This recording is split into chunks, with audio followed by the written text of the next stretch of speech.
Hello, everyone, and welcome to the continuation of our series where we try to solve the LeetCode daily challenges live. And we also try to explain our thought process and explain how do we come to this or that solution. And we also try to focus on what to do during the technical interview, what's not to do.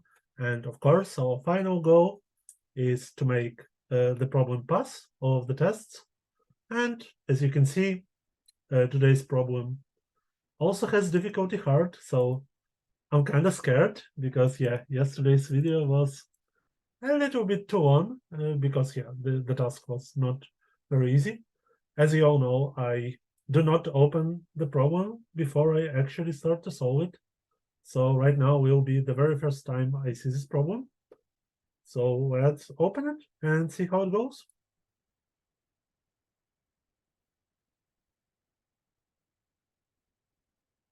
Okay, so bear with me. And here is the problem. Okay, so let's read it.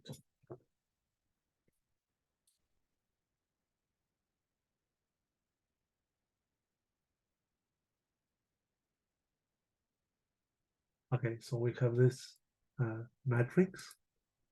I wonder what does one based mean? Does it mean that the indexes start from one? Or yeah, we'll see. So 0 represents land, 1 represents water.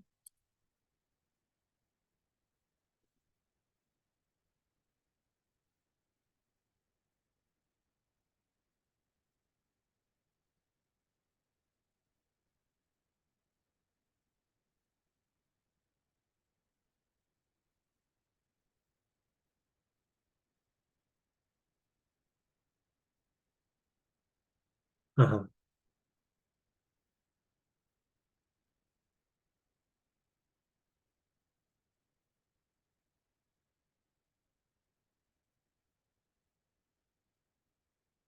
Okay. So the problem is quite clear. At the beginning, we have this grid that is completely filled out with land cells, and day by day we start to basically fill up some cells with water, and we are not allowed to walk on water. I will not make a joke about it. And yeah, and our task is to find out the last day when we are still able to come from the top row to the bottom row, and we can start from any cell that we want. Interesting. Let's look at the samples are quite simple, I would say. So yeah, here we are not able to go from start to end. And yeah, here we also are unable to do that, and so on and so on. Okay. And yeah, the catch is that our matrix is kind of big. So row and column can be as big as 20,000, I think. So yeah, that's quite interesting.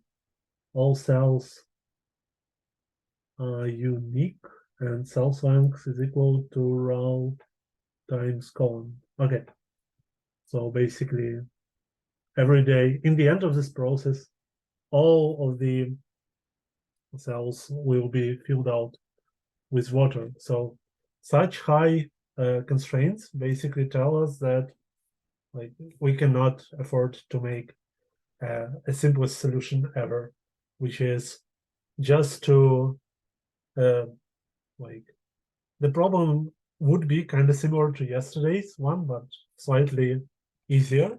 So what we can do, and it will work, but it will be very, very slow, is to just model our solution. And every day we will mark one cell as a forbidden cell filled with water, and we will just run a breadth first search from all of the cells in the all of the not filled cells in the top row. And we will try to find if it's still possible to reach the bottom row. But unfortunately, yeah, we cannot do that here. So yeah, we will need to think how to do it more effectively. So let's see. Interesting.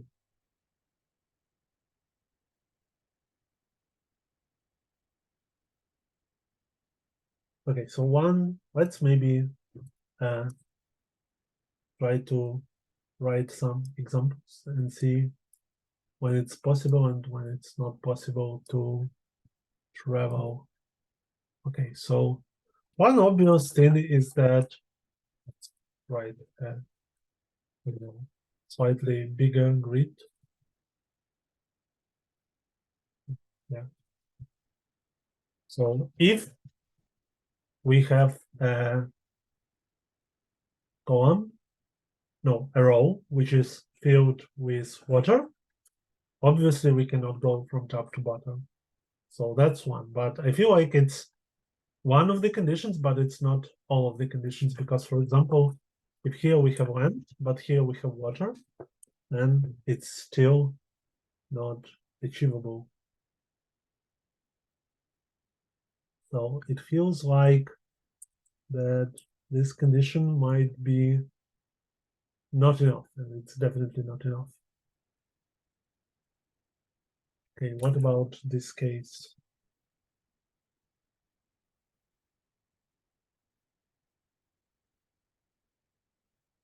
It looks like here we also cannot travel from top to bottom. Let's maybe consider some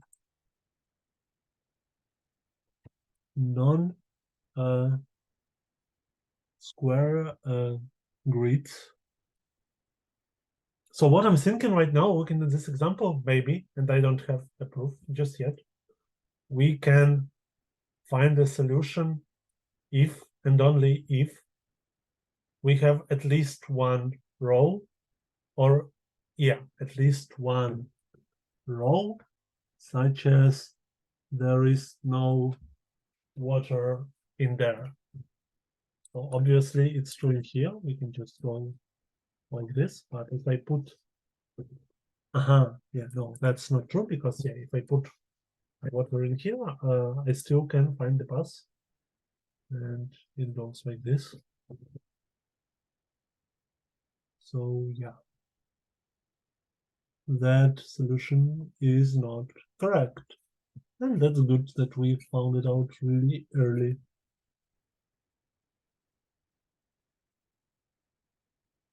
Okay. So let's continue thinking about it.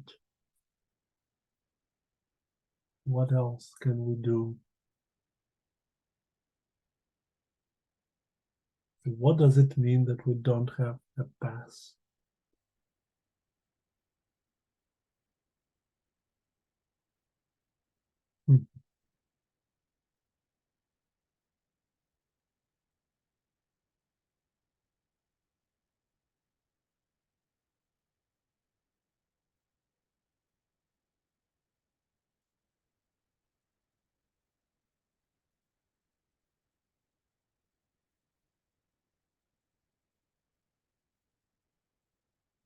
One thing that we can try, I'm not sure it will work, but yeah, we definitely can try it, is to run binary search by the answer. But yeah, so basically there is some point in the days in here. So at some day, let's call it P, day D, we can pass from top to bottom, and at day D+1, we actually can't pass. And D+1 and all the other days we are definitely cannot pass, because yeah, we only make our grid more watery, and Yeah, so we can do binary search on that, and the complexity will be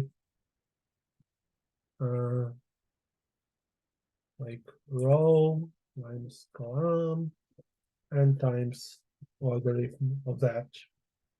So is it good enough? That's the question. I think it might be not.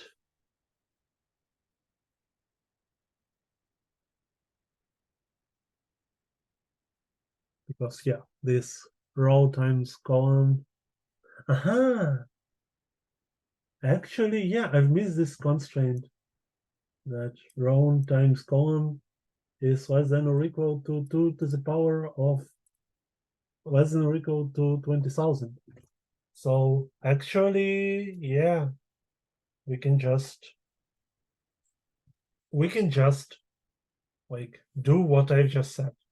Even like we can even do not write the binary search, but I will do it just to make sure that it still passes. So let's formulate our idea.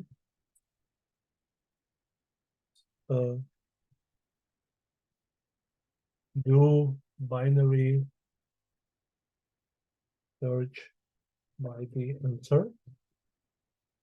Suppose we try to find if it's possible to travel on day D, then we do this, we perform like fill cells with water up to day D, run BFS. If the pass is there, then we are good. We are good. And increase left bound of binary search. Otherwise, decrease bound of binary search. Oh, so this is our idea, and yeah, let's implement it. Let's take a look at some details in here. So yeah, okay, our indexes are one based, which is important because I prefer my indexes to be zero based. That's why I will have to take care of that. And yeah, that's pretty much it. I didn't quite start with in implementation. And okay, we need to return the last day where it is possible to work from the top to bottom. And yeah, on the day 0, we have nothing. And on day 2, we have this. Okay, got it. Okay, so let's start. Let's implement our binary search. Let's already return 0 so that our code compiles. Or actually, we can even write int res equal to 0, return res already. The -1 just so that if -1 is returned, we know something is wrong. Okay, so let's implement our code. Our okay, our left bound is day 1, I would say, and our right bound is day with number, say, cells lengths. And let's write a binary search.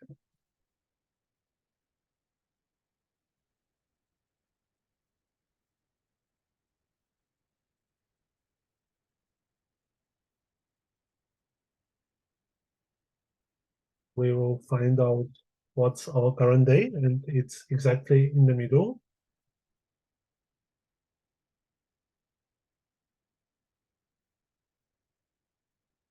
Great. And now we will need to write another method, which will be really useful to us, right? With the Boolean as exists at day. and it takes one argument, day, and yeah, it also actually it takes more than one argument. It also takes row, call, and ourselves. Okay, and for now let's just return false, but later on we will implement this. So now let's check if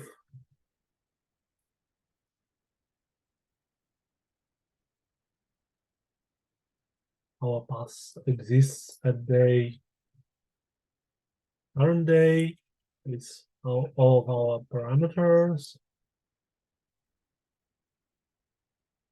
Then we should go to the right side and yeah, try to just so we can update the results. So our result is equal to current day right now. And we can also try to find out if there is a later day where the path still exists.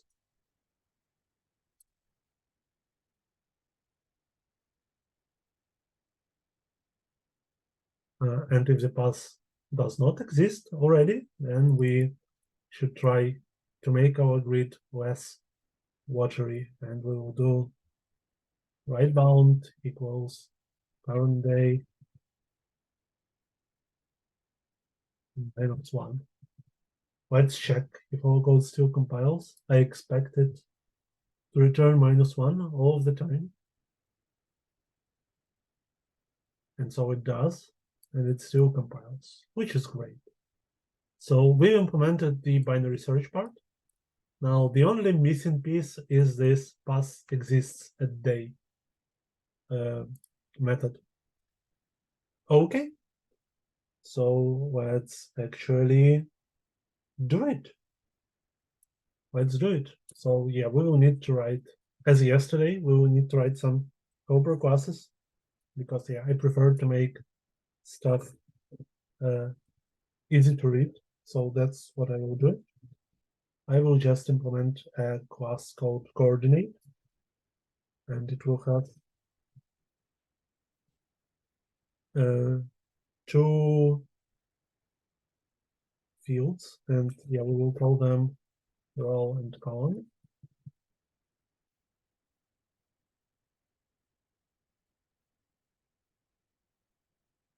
And yeah, let's make a public constructor.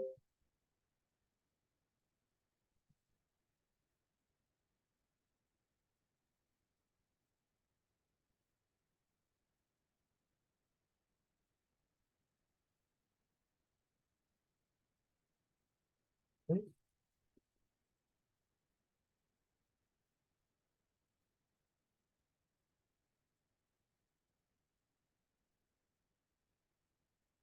Okay, and now let's write some getters.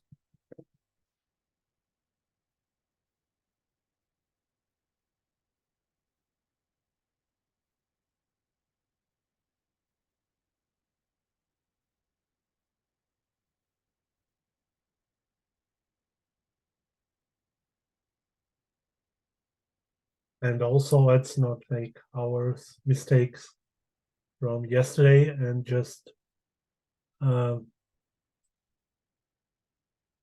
yeah, write an equals and hash code. We will need it later on. So let's write equals.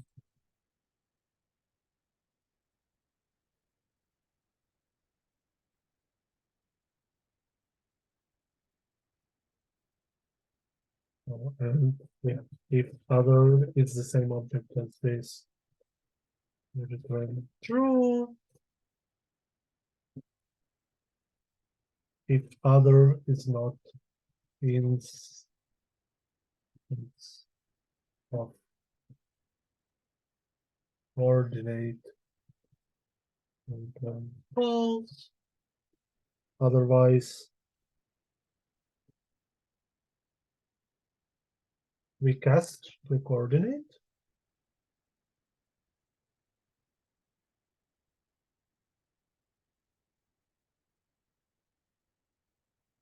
And we have this return row equals to other row, other coordinate. That's the mistake I always make.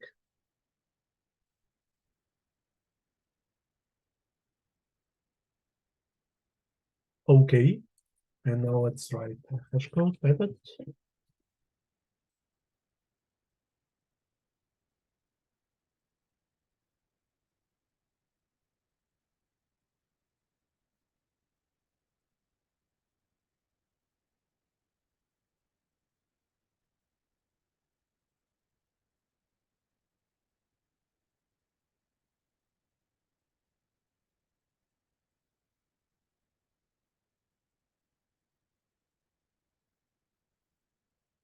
Okay, fantastic.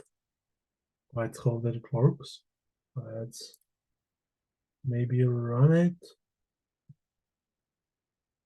Okay, and it doesn't because, yeah, I forgot to mention that it's a class, which is not a problem. And now it compiles again. Awesome. Okay, now in pass exists a day. We should implement one of the algorithms that we know to check for basically graph connectivity, whether we can go from top to bottom. And I would prefer to write breadth first search here again, but of course you can do depth first search as well, and it's not a problem. So first thing that we should do is to form a grid. So let's write a method for that. Private, and it will return a list of integers. Create grid. It will take the same parameters as here. And yeah, let's create it.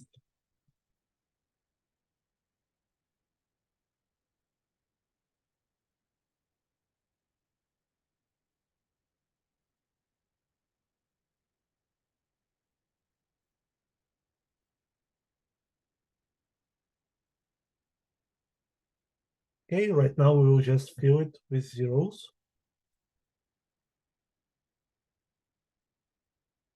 And yeah, let's do it like this.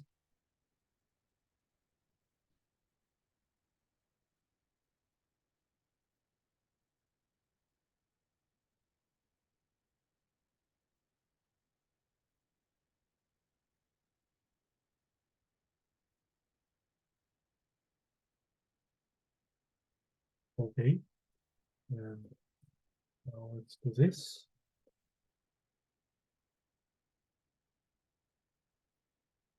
I dislike this variable naming so much, but and I'm like torn between making it all consistent and actually like renaming the variables to something cool, because yeah, I'm not sure if I'm allowed to change the signature of this latest data cross method because it was provided to me by LeetCode. But yeah, never name your variables like this. Much better names would be like rows number or columns number or total rows and so on, but not like this because it's confusing because yeah, I'm not sure what it's supposed to represent. So yeah, and now I have to name my variable current row instead of row. So yeah, okay, and we will add this row current row to grid. We cannot return the grid just yet because we need to also write these cells with fill. We need to fill them with water. So let's do that.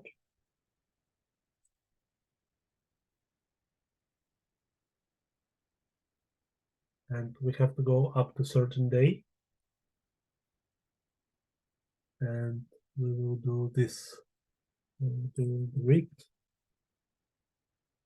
get cells is 0, -1. Remember that we want to keep everything zero base.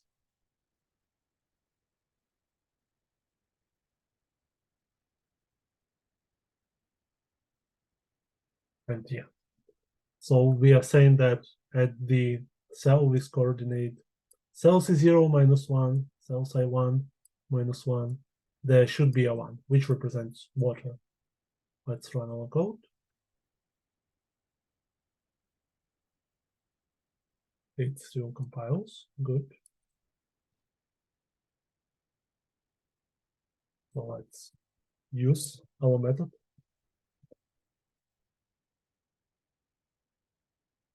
Fantastic. And now let's write BFS.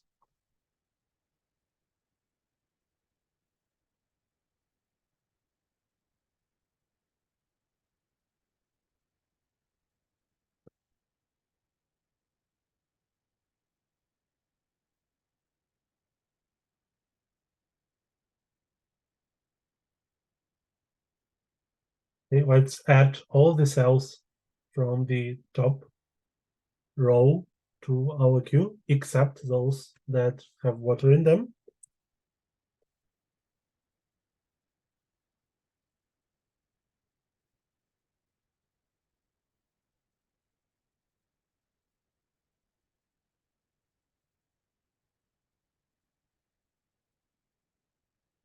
Actually, it's supposed to be like this, right?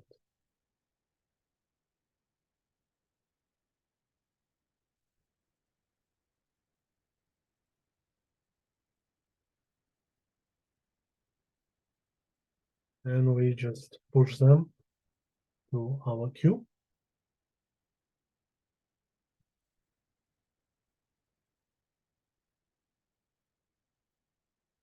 And then we do our BFS. Yeah, actually, let's run the code to see if it still compiles. It's not. Why not? Okay, so here I'm supposed to pass cells.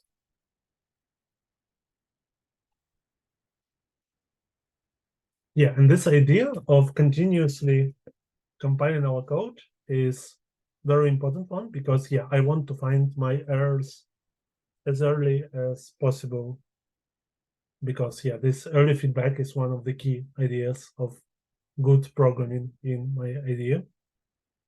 So yeah, in my opinion, I'm sorry. Cool. So we are writing the BFS, all the good stuff.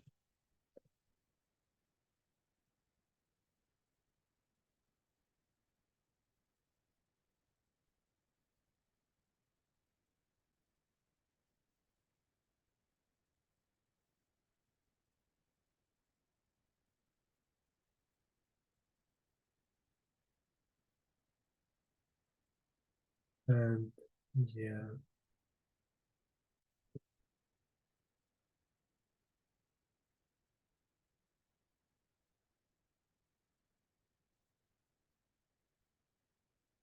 let's see if it's still compiled.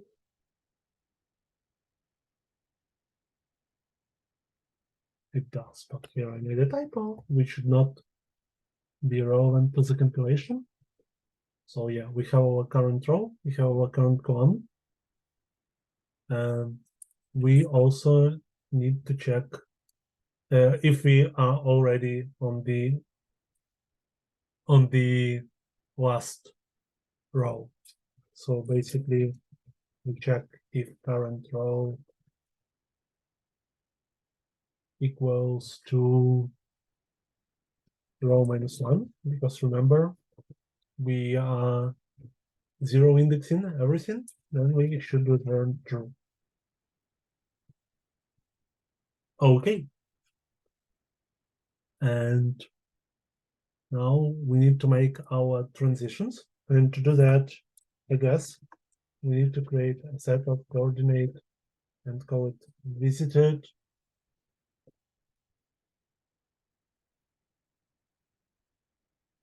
Yeah, actually, we are even would be better off to create it here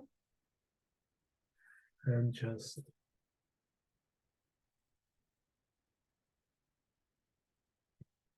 do this. I think that's fine. Since we've overridden equals and threshold, we can just recreate this object, which is kind of wasteful, but it should work.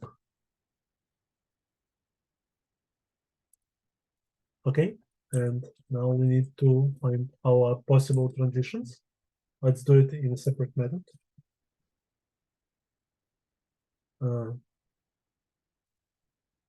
Just like yesterday, we will create coordinate if it's possible, and otherwise we will return null. So let's go with next state. And what do we have? We have in row, in column,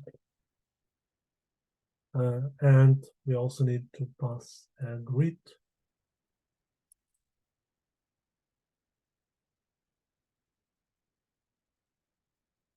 So basically, what are we going to check? So first of all, we are going to check if this cell with coordinates row and column still inside of the grid.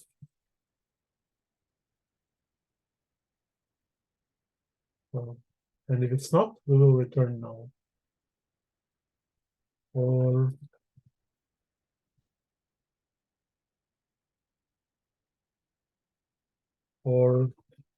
our row is greater than or equal grid size, or our column is greater than or equal grid size.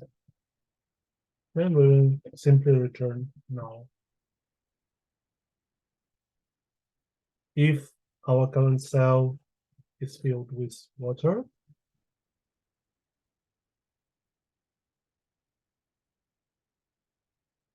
then we should simply return null. And otherwise, we will just return a new coordinate with row and column. Fantastic. So let's create our possible next state.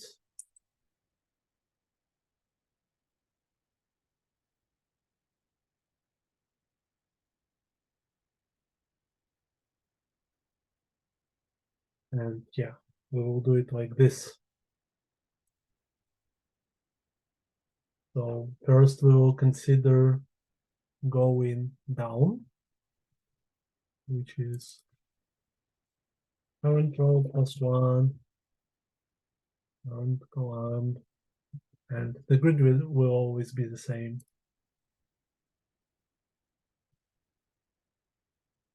And yeah. Then we will consider going up. Then we will consider going to the right. And we will consider going to the left. Cool. And then we can filter by objects non-null. And then we can collect the list.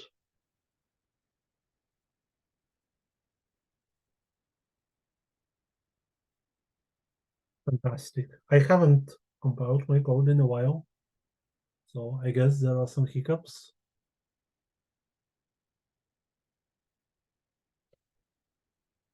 Okay, yeah, I made an error in here. Anything else? Oh, it compiles. Cool. So now let's iterate over all possible states.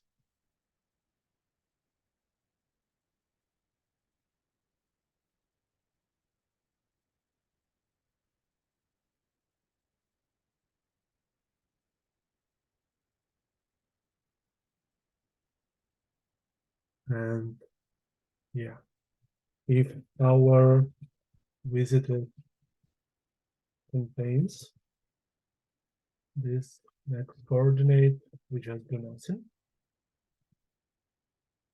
And if it's not, we just add it to our queue and to our visited set. And I actually believe that that's it. So there might be some errors in the code, of course, but let's see. Okay, so at least our test cases are passing. That's good news. Let's maybe submit and see how it goes. Okay, so we have some index out of bound exception. Interesting. Okay, so at line 65. Aha, I've seen my mistake. So in here, our check is incomplete because, yeah, we need to check if the column is inside of the grid, and the size of the grid in the width is not determined by its grid size, but by grid get 0 dot size. So yeah, let's resubmit just in case. And yeah, we got our problem accepted, which is good. Yeah, made an unfortunate mistake over here. But other than that, yeah, the problem is definitely easier than the yesterday's one. And our performance is not great.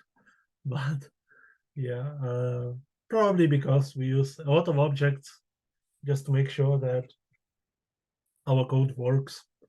And it's easier to read, easier to understand, and so on.